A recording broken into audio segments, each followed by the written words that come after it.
Chinese nationals ay posibleng isa lamang sa maraming biktima ng war on drugs na kasalukuyang iniimbestigahan din ng Quad Committee. Nauunawaan mo ba ito, Andy? Opo, Your Honor. Ganon din, Andy, ang pagpatay dito sa tatlong Chinese nationals ay posibleng bahagi din ng war on drugs, mas kilala bilang extrajudicial killing or EJK na kasalukuyang dinidinig ng ICC or International Criminal Court kung saan ang pangunahing iniimbestigahan ay walang iba kung hindi ang dating Pangulong Rodrigo Roa Duterte. Ito ba, Andy, na uunawaan mo? Opo, Your Honor. Andy, nakikilala mo ba ang dating Pangulo? Opo, Your Honor. Sino ang dating Pangulo? Rodrigo Roa Duterte po, Your Honor. President Rodrigo Roa Duterte po.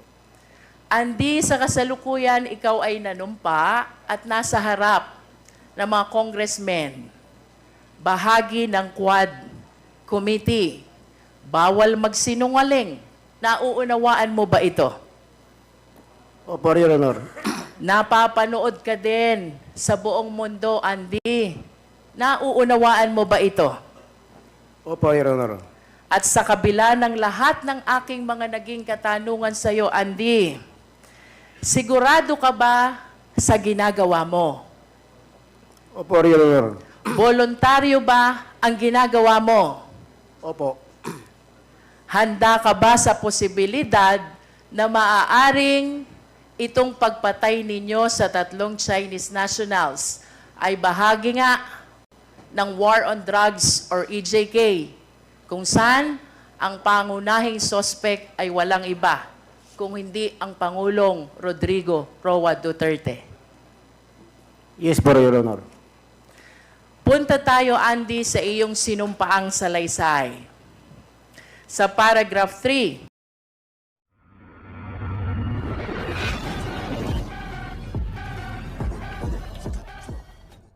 Mr. Magdadaro, Andy nga ba ang palayaw mo o tawag sa iyo? Opo, Your Honor. Ikaw ba, Andy, ay nag-almusal ngayong umagang ito? Kaunti lang po, Your Honor. Bakit hindi mo dinamihan? Kasi mahabang biyahe, Your Honor. Baka mag-iihi pa kami sa daan. Nakatulog ka ba, Andy? Mula nang nakarating kami sa Manila, Your Honor, hindi ako na masyado nakatulog ng mabuti. Sa kabila ng iyong sinabi, maayos ba ang pakiramdam mo ngayong oras na ito? Opo, Your Honor. Nasa maliwanag ka bang pag-iisip? Yes, Your Honor. Andy, magkakulay tayo ng damit. Samahan mo ako sa aking advokasya para sa katotohanan, Andy. Andy, ang mga susunod kong tanong ay sasagutin mo lang ng opo o hindi po. Maliwanag ba yon, Andy? Opo, Your Honor. Naririto ka upang isalaysay ang ginawa ninyong pagpatay sa tatlong Chinese nationals, sina Cho Kin Tong, Jackson Lee, at Wong. Pawang sentensyado ng mga kasong drugs noong August 13, 2016 sa Davao Prison and Penal Farm. Nauunawaan mo ba ito, Andy? Opo, Your Honor. Ang ginawa ninyong pagpatay sa tatlong nationals, Chinese nationals, ay posibleng isa lamang sa maraming biktima ng war on drugs na kasalukuyang iniimbestigahan din ng Quad Committee.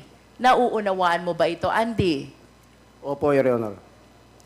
Ganon din, Andy, ang pagpatay dito sa tatlong Chinese nationals ay posibleng bahagi din ng war on drugs, mas kilala bilang extrajudicial killing or EJK, na kasalukuyang dinidinig ng ICC or International Criminal Court, kung saan ang pangunahing iniimbestigahan ay walang iba kung hindi ang dating Pangulong Rodrigo Roa Duterte. Ito ba, Andy, na uunawaan mo? Opo, Your Honor. Andy, nakikilala mo ba ang dating Pangulo? Opo, Your Honor. Sino ang dating Pangulo? Rodrigo Roa Duterte po, Your Honor. President Rodrigo Roa Duterte po. Andy, sa kasalukuyan, ikaw ay nanumpa at nasa harap ng mga congressmen, bahagi ng Quad Committee. Bawal magsinungaling. Nauunawaan mo ba ito? Opo, Your Honor. Napapanood ka din sa buong mundo, Andy. Nauunawaan mo ba ito? Opo, Your Honor. At sa kabila ng lahat ng aking mga naging katanungan sa iyo, Andy, sigurado ka ba sa ginagawa mo? Opo, Your Honor. Voluntaryo ba ang ginagawa mo? Opo. Handa ka ba sa posibilidad na maaaring itong pagpatay ninyo sa tatlong Chinese nationals ay bahagi nga ng war on drugs or EJK, kung saan ang pangunahing suspect ay walang iba kung hindi ang Pangulong Rodrigo Roa Duterte? Yes po, Your Honor. Punta tayo, Andy, sa iyong paang salaysay. Sa paragraph 3, iyong binanggit, nilapitan at kinausap ka ni Leopoldo Tan. Sino si Leopoldo Tan? Kasama ko po, Your Honor, sa bilangguan po. Ano? Maximum security compound. Ano ang dahilan, Andy, at nilapitan at kinausap ka ni Leopoldo Tan? Dahil po sa pagpatay po. Nangailangan po siya ng makasama niya sa pagtrabaho. Kailangan niya ng makakasama sa pagpatay. Napansin ko dito sa paragraph 4 ng iyong salaysay, ginamit mo ang salitang ipapatira.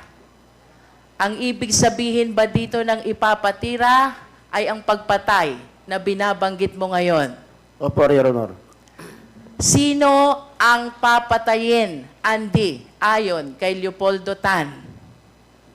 Yun pong tatlong Chinese, Your Honor, drug lord, Chokentong, si Wang, at sa Jackson Lee.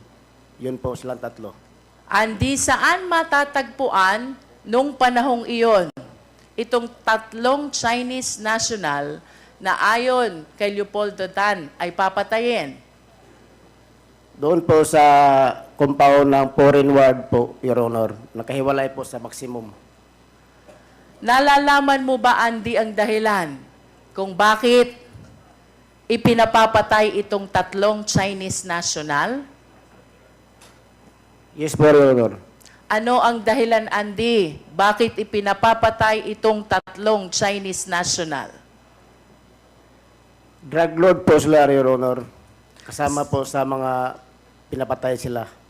Sa makatuwid, Andy, naniniwala ka na ang dahilan kung bakit ipinapapatay itong tatlong Chinese national na ito ay dahil sila'y sentensyado ng mga kasong drugs. Tama?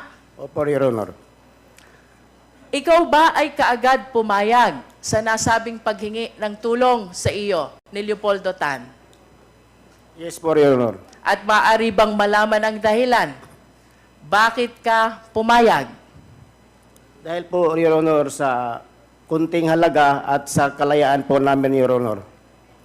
Pwede bang malaman magkano yung konting halaga? Yung tinawag po nila, Your Honor, ng isang manok, 1 million po yun, Your Honor. 1 milyon. Opo, Your Honor. Nabanggit mo kanina na 3 ang papataying Chinese national. Magkano ang eksaktong halaga na ipinangako sa inyo? 2 milyon lang po ang nabigay nila, Your Honor. 3 po yun, pero 2 lang nabigay po. Ang ipinangako ay 3 milyon, pero ang ibinigay ay 2 milyon. Bukod ba sa pangakong pera, Andy, may iba pa bang ipinangako sa'yo? Dahilan kung bakit pumayag ka na tumulong kay Leopoldo Tan? Kalayaan po namin, Your Honor, pagkatapos ng trabaho namin. At nalalaman mo ba kung kanino nanggaling ang utos na sinabi sa iyo ni Leopoldo Tan? Si Leopoldo Tan lang po, Your Honor, ang nakaalam doon kung sinong tao na yun ang kausap niya. Mr. Chair, I understand that there are other members who wish to ask question to our witness. And to wind up the interpellation, Mr. Chair, I just wish to ask Mr. Magdadaro one last question. Bilang pagtatapos, Andy, sa harap ng Quadcom at ng buong mundo na nanonood sa iyo ngayon, inaamin mo ba ang pagpatay na ginawa ninyo ni Leopoldo Tan sa 3 Chinese nationals na sentensyado ng kasong drugs? Inamin ko po, Your Honor. Mr. Chair, please allow this representation to make a very short manifestation. Mr. Okay, please Chair, proceed. honorable members of the Quad Committee, without preempting the findings and recommendation of this inquiry in aid of legislation, I humbly submit that at the very least, the crime of murder under the revised penal code, particularly Article 248, has been established. 2 qualifying circumstances are present. One is evident premeditation. Pinagplanuhan ang pagpatay. Second, killing was done in consideration of price, reward, or pledge. Ang pagpatay ay dahil sa ibinayad na pera at ipinangakong kalayaan. However, Mr. Chair, if there are evidence to establish that this incident is part of the widespread or systematic attack against civilian population, then crime against humanity under Article 7, Rome Statute, is likewise established. I understand, Mr. Chair, that while EJK, extrajudicial killing, is anchored under Article 7 of the Rome Statute, I wish to emphasize the following established facts in his affidavit. 1, there is an order to kill. 2, victims are involved in illegal drugs. 3, there was an actual killing incident. And 4th, the killing was done in consideration of money and other pledges. I humbly submit, Mr. Chair, that on the assumption that there are other evidence to establish the widespread and systematic attack against civilian population, we have a case for extrajudicial killing, Mr. Chair. And I urge the honorable members of Quadcom and even of the 19th Congress, this is not only illegal, this is immoral. Let us work together, condemn and fight extrajudicial killing. Thank you, Mr. Chair. Thank you, Congresswoman Luistro. The manifestation of Congresswoman Luistro is noted. The next to interpellate is Representative Jeffrey Konghun.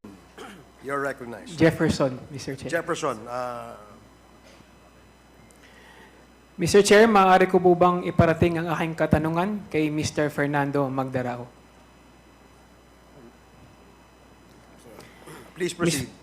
Mr. Magdarao, gusto ko lang pong malinawan. Bakit ka naniwala na mabibigyan kayo ng pera kapalit ng pagpatay sa kanila? Naniwala po ako kasi may kausap itong kasama kong si Leopoldo Tan bago nangyari ang mga yon. Nakakilala niya, classmate niya dati na malakas sa taas na nasa gobyerno ng mga panahon na yon.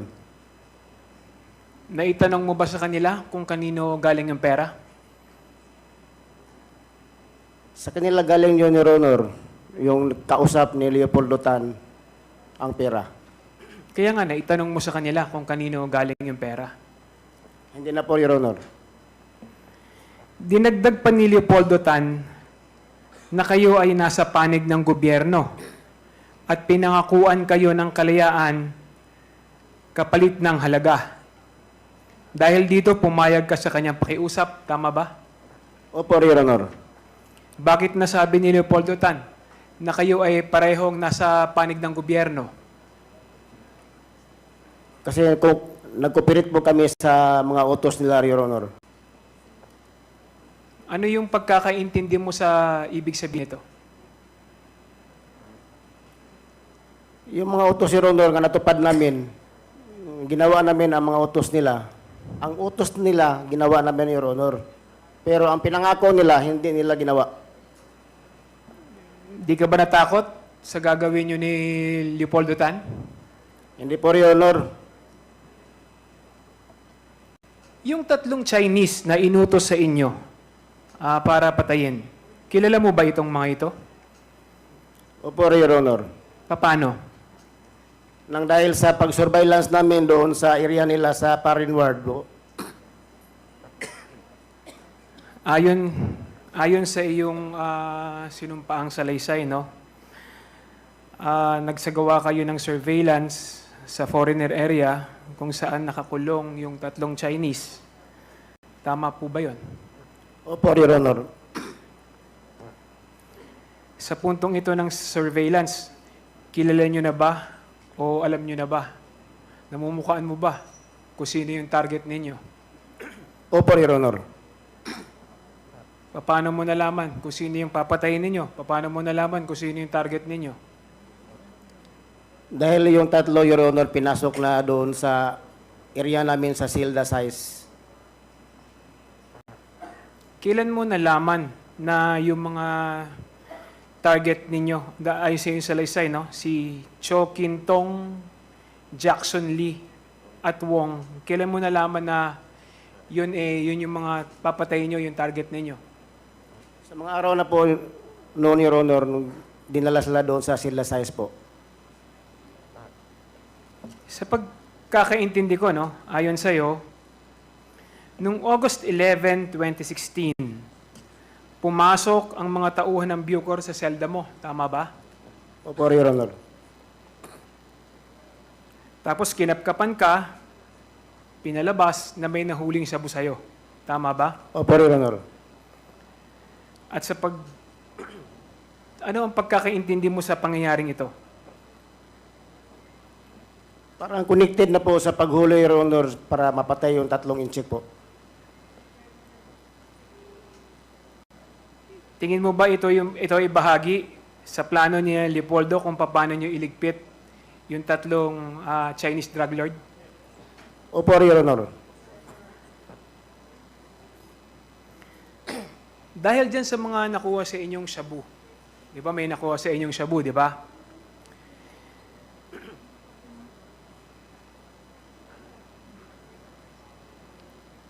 Pinasok kayo ni Leopoldo Tan sa selda, tama ba? Opo, Your Honor. At ayon sa'yo, dinala ng mga taga-Bucor ang tatlong Chinese nationals sa inyong selda rin. Sino yung nagdala sa kanila sa inyo, sa selda? Yung duty po doon, Your Honor. Taga-Bucor po. Kilala mo ba yung mga ito? O sino-sino ito?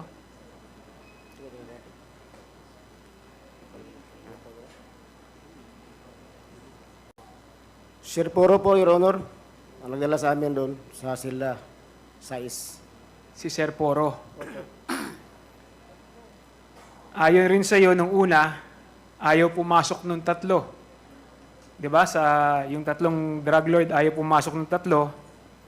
Kaya ang ginawa, inilabas muna kayo ni Ginoong Leopoldo Tan. Tama po ba? Yes po, Your Honor.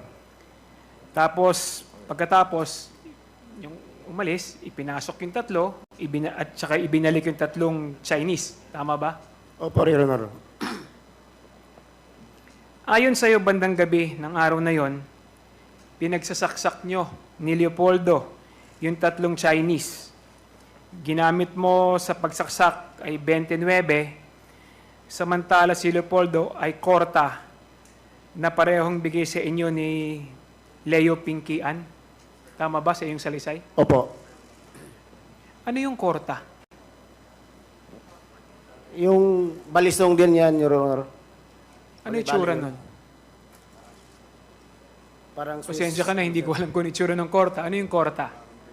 Parang Batangas, Your Honor. Parang maliit lang siya, pero sulit siya talaga. Ah,